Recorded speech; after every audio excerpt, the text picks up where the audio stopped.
Hey, welcome to our podcast today. Ask Aaron and Ask EJ. This is Coach Eric Johnson, the brand. And it's Coach Aaron Thigpen, the source. EJ, what's today's topic? I'll let you announce it. Yeah. I think what's interesting about today's topic is that something that you and I have been talking about with athletes is like, your plans. How do you fit all your plans in? Your instructing, your personal trainer, your school practice, your club ball practice. Um, Academics, all that stuff. How do you fit that into a schedule, and how do you really, do this on a daily basis? Because as you know, there are athletes that say, "Hey, I just had a practice. That's good enough today. That's my training." So that's what we're going to talk about today. How do you fit all your plans into a schedule where you need to really do this continuously to be a serious athlete? I understand that, there's a lot of components to kids' athletics nowadays, and you've got kids who've got trainers, you've got kids who've got skills coaches, then you've got your team practices and your club practices, and how do you fit it, all together? The thing that always comes to mind for me and planning is, there should be a reason for every season. And what I mean by that is there should be a time of year where if you have those four components, their their priority switches. So maybe in your off season, your training takes priority and your off-season training and production takes priority. Then comes your maybe your skills training, and then comes maybe your club or team practices. And then another time of the year in your competitive part of the season, you're now obviously the team or the club stuff is the main priority because you're competing, and then the skills or the conditioning, depending on what you really still continue to need. So, I think all of them are important, and I don't think it's an all or nothing sort of proposition, but I think you should be moving those and adjusting those around for different times of the year because now that sports is a business, you can find an opportunity to play year round in any sport, but Right. it doesn't mean you should be playing year round. And if you do, again, where do you get those other components that are important to your development? Especially for you kids who, if you're just playing the sport for its own enjoyment, that's fine. But, if you've got aspirations to, be a collegiate athlete, then you've got to understand that it's not just one particular component that you do every time of the year. Most of the time of the year, you might be doing two or even three, Right. and you've got to figure out how to make that work. But, I had this talk just earlier this week, and I keep having this talk more and more because I've got a lot of middle school age athletes. You've got to start to look at the realities of what it takes to be an athlete and a Mm, collegiate athlete. And the earlier you can mimic that at a volume and intensity that's age appropriate, the better you're going to be because then you start to ingrain the proper expectations around time and management and what you should be getting out of your various components. And you also um, set up proper habits that right. that now it doesn't become an issue to be able to juggle sports, academics, your personal life, as some of those things start to get more and more take up more and more of your time. So even if you're just simulating that on a smaller scale as a sixth grader, I'm not talking about burnout, parents, but just getting some of those components and doubled up on them and saying, okay, I know you've got soccer practice, I know you've got baseball practice, but we're still going to do 30 minutes of some conditioning after, or we're going to go to do it at home, or we're going to go to our local gym, or whatever we're going to do, or we're going to go to a trainer. or maybe getting up early in the morning and getting that 30 minutes in, but getting them used to putting all of these components into their athletic lifestyle, because that's what we're talking about, is going to better prepare them, one, from the standpoint of the physicality and the physical development you have to progress with, the tactical and skill set that you have to develop, but also the mindset. Mhm. Because I have too many kids and parents who talk about, well, you know, I had soccer practice today, I had baseball practice today, Mhm. and like that's an excuse not to do something else.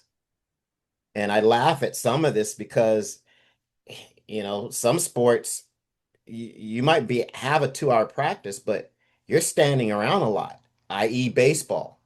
I mean, how physically you know, stressful is a baseball practice? I'm sorry, you know, unless your coach is already having you doing some conditioning, things like that inside of that.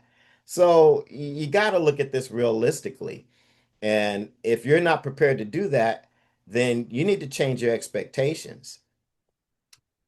Well said. I just wow, hit the point. I like what you said about this athletic lifestyle.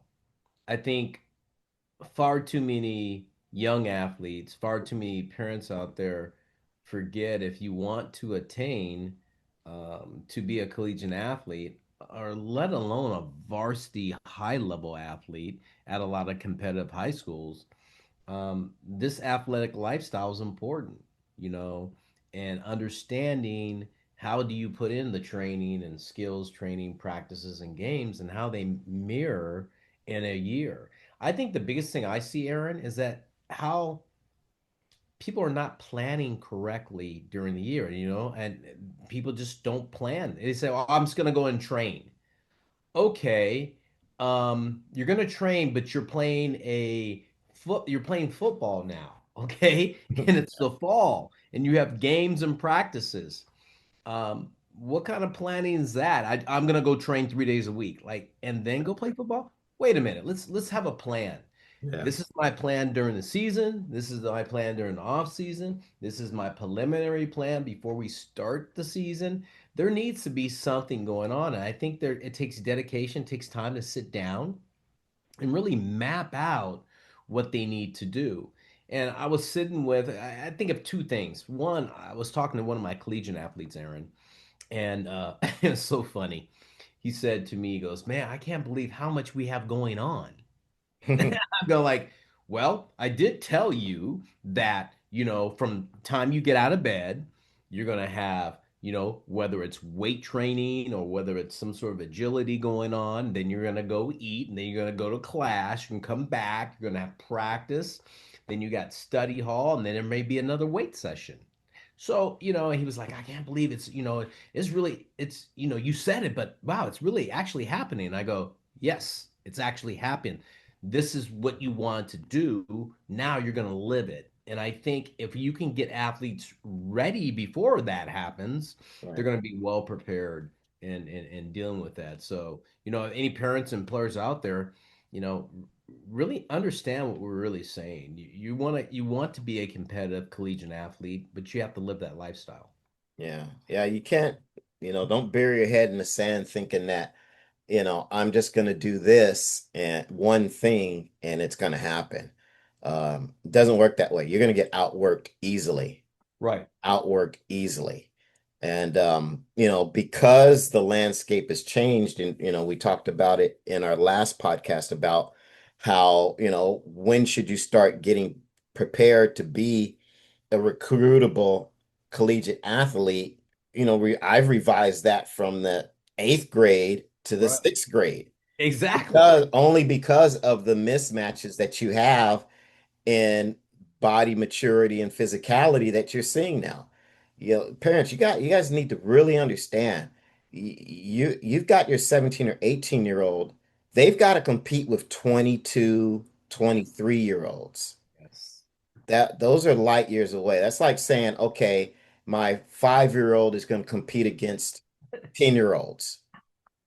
Right. It in sports, that physical development can be light years away. Goodness, yes. And that's what it's like now for collegiate athletes. And so, unless you start that curve, I'm not trying to instill panic or anything, have people rush, but you've got to understand that there's a path that you guys have to embark on fairly early now, and with some forethought and some planning and management, if you even want to have a chance to be on the right trajectory to finish at the right point, by the time you're a senior to be competitive. Yeah. If you're ignoring that, and again, like you said most people don't plan, they're reactive, and that's what happens. People get caught in the reactive mode of as things come to them, then they respond Right. you know, oh, well, we didn't think about off-season training until it was offered to us by the club. We didn't think of, Right. skills, working on some skills training until either it was offered or there was some failure or something. Hmm. Well, those are things that, you should be proactively planning, saying, hey, look, at this time of year for these months, this is what we're trying to get done. At Right. this time of year for this month, for these months, these are the things we're going to try and get done. And like I said, you got at least three things to focus on. Some of you got maybe four or five. Some of you still have issues with the mental aspect of your games and being ready emotionally to compete and those sorts of things, handling stress. So some of you might have four or five different buckets that you've got to fill throughout the course of a year. And you can only do that properly by forethought. Now, if you don't want to do that, well, hey, the chips land where they may. And there are no guarantees or anything, but I always say you can increase the probability of Right. success. Well, you can, Aaron, and I think you said something really important. I see this lacking with a lot of athletes this day, and this is becoming a consistent subject. It seems to come across my desk, or I see it in public. You said it, the mental side of the game. Whether it's amazing to me how athletes are mentally prepared to train, let alone compete, Aaron. And I think it's a certain mindset that they have to have. And when we talk about trying to fit all these training components and games and practices and all that special skills coaches things together, the mental side of that is as equally important, um, so you can get right. If your head's not right, Aaron, and you and I know this, you're in trouble as an athlete. Whether you're training, practicing, developing your skills individually, or just you taking a break from it. If you Right, don't know how to slow your mind down and get away from it, you're in trouble. So I think that's part of this, how do you fit your plans in is the mental side of it. right, Get get your head right so you can actually function in a competitive environment now, right. So Yeah, I mean it's kind of speaks to, another topic I want to talk about at some point where parents, you guys have to understand you can't lessen your kid to success.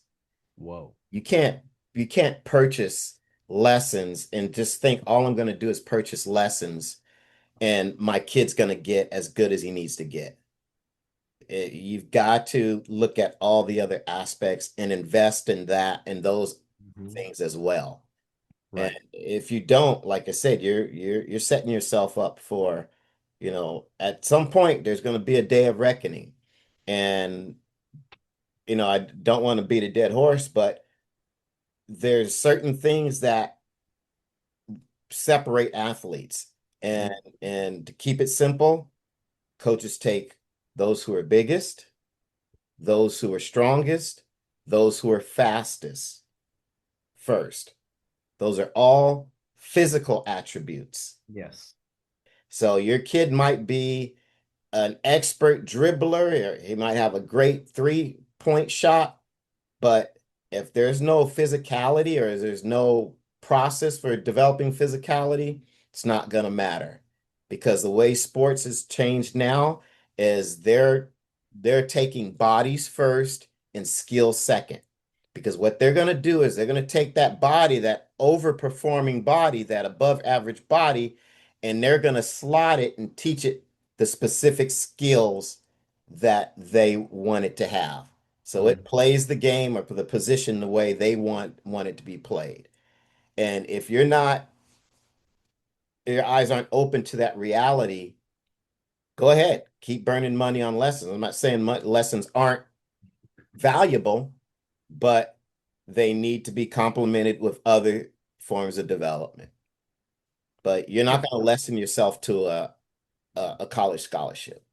Not now. Well said with that because it's true. Physicality, um, people say it, and they've been saying this. You and I have been talking about this for years and years. Bigger, stronger, faster. And we'll teach you. I've heard this in meetings. Oh, that guy's got the physicality. We can teach him how to hit. Yeah. We'll teach him how to throw. The arm is okay, but he's strong enough where it's physical where we could get that to work. I mean, that's gonna happen. That's how it is in sports now. If you can't wake up to that and understand that, it's passing you by. Right. I really say that, Aaron. It's passing you by. I see so many talented young people that have this ability, but the physicality and the athleticism is so, underachieved that they can't compete. I mean, Sorely lacking. I'll just say it. And probably 60% of the kids mhm, nowadays sorely lacking. So I just say, hey, you got to ask yourself, where do you want to go with your sport? And I right. don't, like I said, I don't mean going out and getting a CrossFit, thing, membership Membership. or, going and turning into a bodybuilder, but there Yeah. should be a plan in place that puts you on a course to say, hey, okay, this is the type of body I'm trying to develop into in the next 2 years, 3 years, 4 years, 6 years. That way you can make sure you're on track for that. But, don't go out and spend thousands upon thousands of dollars, on hitting lessons. And your kids, by the time he's a senior, he's still a buck 30. It doesn't Right. matter. Yeah, he can probably might be a great hitter. He might have great contact, but there's going to be guys who can hit just as well, whose exit velocity might be 185, 200 miles off the bat. Right. And your kid's at 160. Well, by then it's too late. You're not going to catch up. Yeah. So, that's I think that's the biggest issue facing a lot of athletes. And the thing is that a lot of them don't realize before it's too late. So you can't outpay to outplay. Ooh. Whoa. Hey, that's mic drop right there. Right there, Aaron. It's true. You can't do that. Yeah. And I think a lot of people think you can. And what I see now, out there in the public in America, because I've been all over the country looking at baseball games and watching guys play. Hey, man, you said it. The people that are more physical are the better players now, Yeah. and they're physical. And we're not talking about the guy 6'5" and No. he's 225. That's not what we're saying, people. I want to make sure you understand that. We're talking about an athlete, 5'10", Yeah. 175, and their physical is all get up. Yeah. They're out there and they've worked on their body. One example, I hate to use his name again, Michael Ayakawa. It Yeah. goes back to him, and it's just you've got to be physical to play this game, Yeah. and you've got to understand your training, your skill development, your practices, your games, and find out what's important to you and how to plan it. And again, I'm glad you mentioned that because I don't want this just to be an eye contest thing. When I'm Right. talking about physicality, I'm talking about how you demonstrate your athleticism. Do you demonstrate it with force, with confidence? Uh, do you move and have a certain posture? Does the ball explode off of your bat a certain way? And you can be 150 Right. and be powerful because look at gymnasts, look at martial artists, Oh my look goodness. at fighters. Just because a guy has a flyweight doesn't mean he's not powerful and doesn't demonstrate his athleticism. aggressively and forcefully. And that's what I'm talking about. Right. Because you can be an undersized kid. Hell, I was an undersized kid, but there's a saying, you got to play big. Oh, yes. And so, you've got to again move and demonstrate your athleticism beyond your stature, is what I'm saying. Yes. Well said. And on that note, Aaron, um, you know, I'm glad you enjoyed our podcast today. I hope you can ask us questions. So, and because we have things that come up constantly, and these are from people that ask us questions about certain subjects that we like to talk about. So, again, ask us questions.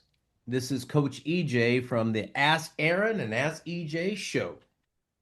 And this is Coach Aaron. He threw me off, man. He did a different outro. Of We'll course I see you did. guys. I